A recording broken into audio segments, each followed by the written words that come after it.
Kiko Loureiro has played on Megadeth for almost a decade.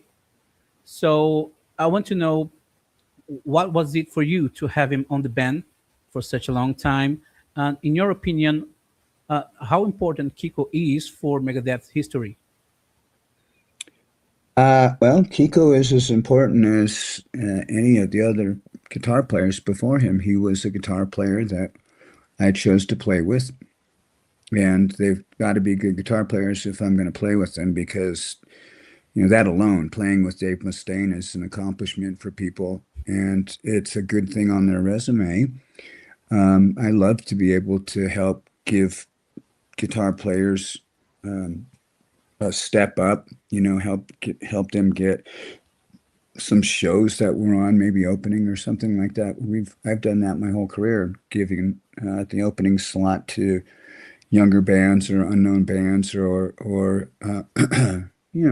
just try and do things to share the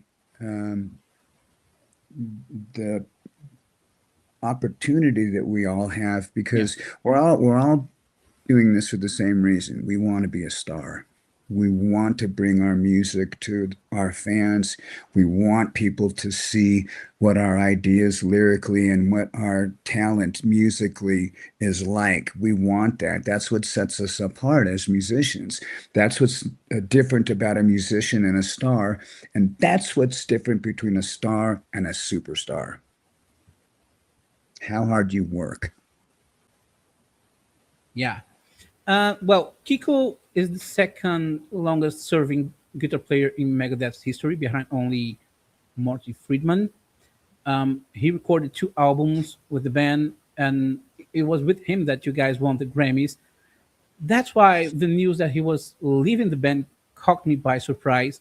So again, I'd like to know what Kiko's departure was like from your points of view, because it looked like it was kind of a long process, was it?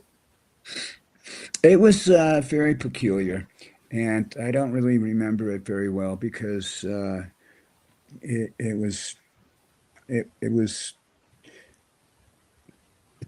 it was so I was unprepared for it. And Really? when he said that he needed to make a change, I wanted to support him because, when we met, we were not friends. I hired him because he was a great guitar player. We became friends. And it was because of that when he said he needed to quit touring and stop playing and stay at home, that I listened to what he said and I thought, I agree. You need to be there for your wife and your kids. And then I was really surprised when I saw him out playing again because I thought, it's good because people aren't going to miss out on his musical talent. Um, and we tour long, we tour hard. It may have been just not what he wanted to do. It may have been a little bit more time away from home. So when Kiko gives interviews here in Brazil and he talks about how he joined Megadeth, he says that you invited him to your house, and then he expected you to ask him to play a lot of Megadeth songs, but you didn't. And then you just uh, hang out and you just talk to him. And I think this is really interesting because it shows how playing well, of course, is very important, but it's not the only important thing to join a band like Megadeth, right? Right. I'd already heard how he played, and I knew he was good. And I just wanted to see what kind of a man he was. Because, when you're on tour, you're going to be together and it's going to be hard. And unfortunately, neither one of us knew that the amount of touring was not going to be what Kiko wanted in the end.